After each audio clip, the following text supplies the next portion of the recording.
இன்றைய நற்செய்தி மத்தேயு எழுதிய தூய நற்செய்தியிலிருந்து வாசகம். ஆண்டவரே, மாட்சி உமக்கே. 13ஆம் அதிகாரம், இறை வார்த்தைகள் 54 முதல் 58 முடிய. அக்காலத்தில் இயேசு தமது சொந்த ஊருக்கு வந்து அங்குள்ள தொழுகை கூடத்தில் அவர்களுக்கு கற்பித்தார். அதை கேட்டவர்கள் வியப்பில் ஆழ்ந்தார்கள். அவர்கள், எங்கிருந்து இந்த ஞானம் இவருக்கு வந்தது? எப்படி இந்த வல்ல செயல்களை செய்கிறார்? இவர் தச்சருடைய மகன் அல்லவா? இவருடைய தாய் மரியா என்பவர்தானே? யாக்கோபு, யோசேப்பு, சீமோன், யூதா ஆகியோர் இவருடைய சகோதரர் அல்லவா? இவர் சகோதரிகள் எல்லாரும் நம்மோடு இருக்கிறார்கள் அல்லவா? பின் இவருக்கு இவையெல்லாம் எங்கிருந்து வந்தன என்றார்கள். இவ்வாறு அவரை ஏற்றுக்கொள்ள அவர்கள் தயங்கினார்கள். இயேசு அவர்களிடம், தம் சொந்த ஊரிலும் வீட்டிலும் தவிர மற்றெங்கும் இறைவாக்கினர் மதிப்பு பெறுவர் என்றார். அவர்களுக்கு நம்பிக்கை இல்லாததால் அவர் அங்கு பல வல்ல செயல்களை செய்யவில்லை. ஆண்டவரின் அருள்வாக்கு. கிறிஸ்துவே உமக்கு புகழ். ஆண்டவர் இயேசுவில் அன்பார்ந்த இறைமகன் கேத்தலிக் டிவி நேயர்களே, உங்கள் அனைவரையும் உயிர்த்த நம் ஆண்டவர் இயேசு கிறிஸ்துவின் பெயரில் அன்போடு வாழ்த்துகிறேன். உங்கள் அனைவருக்காகவும் நான் திருப்பலி ஒப்பு கொடுத்து சிறப்பாக ஜெபம் செய்கிறேன்.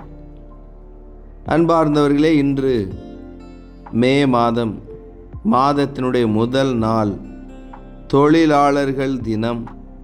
தொழிலாளர்களின் பாதுகாவலரான சூசையப்பருடைய திருவிழா. எனவே தொழிலாளர்களாகிய உங்கள் ஒவ்வொருவருக்கும் என்னுடைய அன்பான வாழ்த்துக்களை தெரிவித்துக் கொள்கிறேன். என் அன்பு சகோதர சகோதரிகளே, நாம் ஒவ்வொருவருமே ஏதோ ஒரு வேலையை செய்யக்கூடிய வேலையாட்களாக, உழைப்பாளர்களாக இருக்கின்றோம். உழைக்கும் ஆற்றலை, ஆர்வத்தை நமக்கு கடவுள் கொடுத்திருக்கிறார். உழைப்பின் பலனை நமக்கு கொடுத்து வருகிறார். எனவே இந்த நாளிலே ஆண்டவருக்கு நன்றி சொல்லுவோம். ஆண்டவர் நம் ஒவ்வொருவரையும் உழைத்து உண்ணும்படியாய் சொல்லுகிறார். இன்று நாம் கொண்டாடக்கூடிய சூசையப்பர் தச்சு தொழிலை செய்பவராக விவிலியத்திலே இன்றைய நற்செய்தி வாசகத்திலே பார்க்கிறோம்.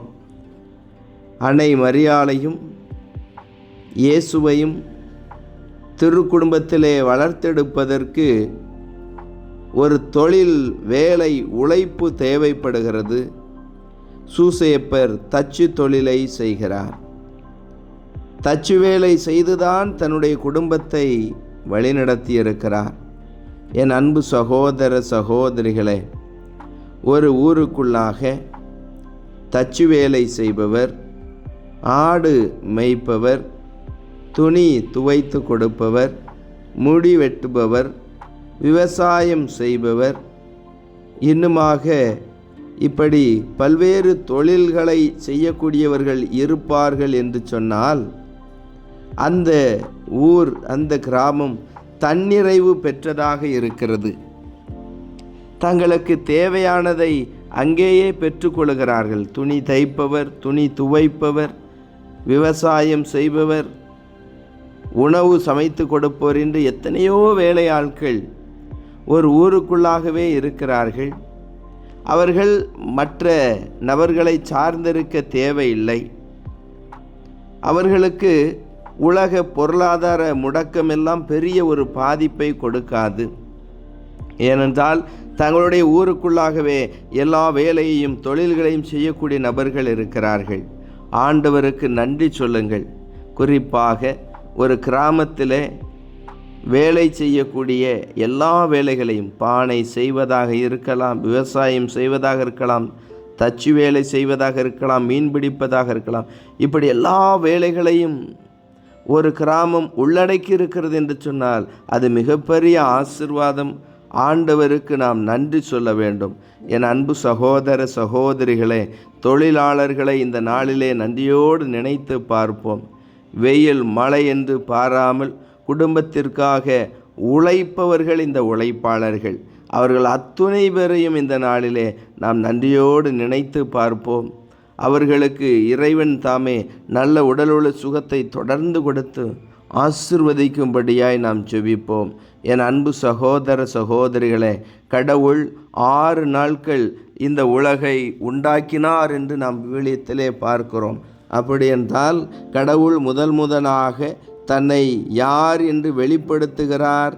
உழைப்பாளர் என்று வெளிப்படுத்துகிறார். தன்னை கடவுளே ஒரு உழைப்பாளராக வெளிப்படுத்துகிறார் என்று சொன்னால் அவரை பின்பற்றக்கூடிய நாமும் உழைக்க அழைக்கப்படுகிறோம். உழைக்காதவன் உண்ணலாகாது. எனவே உழைக்காமல் நாம் உண்கிறோம் என்று சொன்னால் அது நமக்கு நோயைத்தான் கொண்டு வரும்.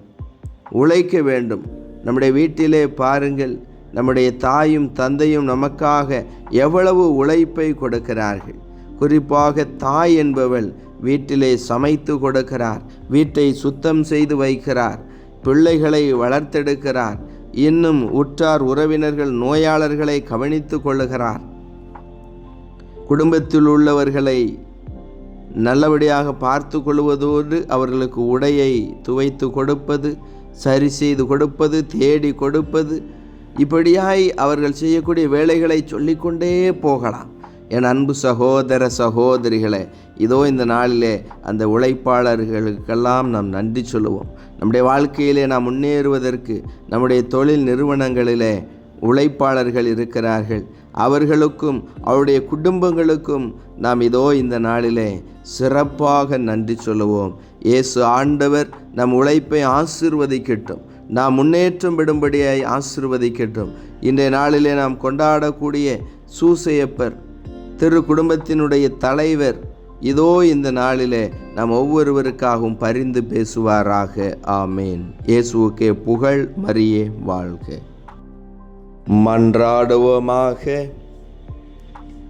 உழைப்பாளர்களின் பாதுகாவலரான புனித சூசையப்பரை எங்களுக்கு மாபெரும் கொடையாக கொடுத்த இயேசு ஆண்டவரை உம்மை போற்றி புகழ்ந்து உம்மை ஆராதிக்கிறோம், உமக்கு நன்றி செலுத்துகிறோம். இதோ இந்த நாளிலே இயேசுவே ஆண்டவரே, நீர்தாமே எங்கள் ஒவ்வொருவரையும் ஆசீர்வதித்து வழி நடத்துவீராக. எங்களோடு தங்கும், எங்களை ஆசீர்வதியும் ஆண்டவரே. இயேசுவே, இன்று தங்களுடைய திருமண நாளை, பிறந்த நாளை கொண்டாடக்கூடிய பிள்ளைகளையும் எங்களிடத்தில் ஜெப உதவி கேட்டிருப்போம் நம்முடைய கரத்தில் ஒப்பு கொடுக்கிறேன். ஒவ்வொருவரையும் ஆசீர்வதிப்பீராக. ஆண்டவரே, இதோ இந்த நாளிலே சூசையப்பரின் வழியாக நாங்கள் பெற்றுக்கொண்ட எல்லா நன்மைகளுக்கும் நன்றி செலுத்துகிறோம்.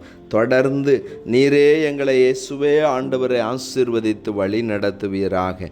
இதோ இந்த நாளிலும் ஒவ்வொரு தொழிலாளரையும் உடைய கரத்திலே அர்ப்பணிக்கிறேன் ஆண்டவரே. இதோ இவர்கள் நல்ல உடல் உள்ள சுகத்தோடு இருக்கும்படியாய் ஆசீர்வதியும். உழைக்கும் ஆற்றலை, ஆர்வத்தை நீர் கொடுப்பீராக. இயேசுவே ஆண்டவரே, இதோ இந்த நாளிலும் கூட நோயாளர்களை எல்லாம் ஒப்பு கொடுக்கிறேன். நீரே அவர்களை தொட்டு குணப்படுத்துவீராக. மீண்டும் அவர்களை எழுந்து நடக்கும்படியாய் செய்வீராக. ஒவ்வொரு குடும்பத்தையும் ஒப்பு கொடுக்கிறேன் ஆண்டவரே. நீர் ஆசீர்வதியும். உடைய திருக்கரத்தினால் தொடும் அன்பு, அமைதி, மகிழ்ச்சி, சமாதானம் நிலைத்திருக்கும்படியாய் செய்வீராக. இயேசுவே எங்கள் மீட்பரே ஆண்டவரே, இதோ இந்த நாளிலும் கூட எங்கள் பயணங்களில் எங்களோடு கூட இருந்து நீர் பாதுகாத்தருளும். எங்கள் ஒவ்வொருவரையும் ஆசீர்வதியும். இயேசுவே ஆண்டவரே, இதோ உயிர்ப்பின் சமாதானத்தை நீர் எங்களுக்கு கொடுப்பீராக. உங்களுக்கு அமைதி உரித்தாக என்று சொல்லி சீடர்களை ஆசீர்வதித்தீரே, அதே ஆசீர்வாதம் இதோ இந்த ஜெப வேளையில் இணைந்து ஜெபித்து கொண்டிருக்கக்கூடிய ஒவ்வொருவருக்கும் நிரம்ப கிடைப்பதாக. ஆண்டவரே இயேசுவே, இதோ இந்த மாதத்தின் முதல் வெள்ளிக்கிழமையிலே உம்முடைய திரு இருதய அன்பினால் எங்கள் குடும்பங்களை நீர் ஆட்கொள்வீராக. இயேசுவே ஆண்டவரே, இதோ தீய போதை பழக்க வழக்கங்களில் இருந்தும் கடன் பிரச்சனைகளிலிருந்தும் உடைய பிள்ளைகளுக்கு நீர் விடுதலையை கொடுப்பீராக. இதோ வேலை வாய்ப்பிற்காக ஜெபிக்கக்கூடிய பிள்ளைகளையெல்லாம் ஒப்பு கொடுக்கிறேன் ஆண்டவரே. இதோ இந்த நாளிலே அவர்கள் விரும்பும் வேலை வாய்ப்பு கிடைக்கும்படியாய் செய்தருளும். உழைப்பிலே நல்ல ஒரு முன்னேற்றத்தை சந்தோஷத்தை தாரும். குடும்பத்திற்கு தேவையான பொருளாதார வசதிகளை ஆண்டவரே நீர் ஆசீர்வதித்து கொடுப்பீராக. இதோ இந்த நாளிலும் இயேசுவே ஆண்டவரே நீர்தாமே திருமணத்திற்காகவும் குழந்தை செல்வத்திற்காகவும் வேண்டிக் கொண்டிருக்கக்கூடிய பிள்ளைகளுக்கு கனிவாய் செவிசாய் தருளும். எங்கள் ஒவ்வொருவரையும் ஆசீர்வதியும். இந்நேரம் வரை இயேசுவே ஆண்டவரை நீர் செய்து வரக்கூடிய எல்லா நன்மைகளுக்கும் நன்றி செலுத்துகிறோம். தொடர்ந்து நீரே எங்களை பாதுகாத்து ஆசீர்வதித்து வழிநடத்த வேண்டும் என்று உம்மை மன்றாடுகிறோம். ஆமேன். இறைவனுடைய எல்லா புனிதர்களை எங்களுக்காக வேண்டிக் கொள்ளுங்கள். அனைத்து காவல் தூதர்களை எங்களுக்காக வேண்டிக் கொள்ளுங்கள். எல்லாம் வல்ல இறைவன் தந்தை, மகன், தூய ஆவியானவர் உங்கள் ஒவ்வொருவரையும் ஆசீர்வதிப்பாராக. ஆமேன்.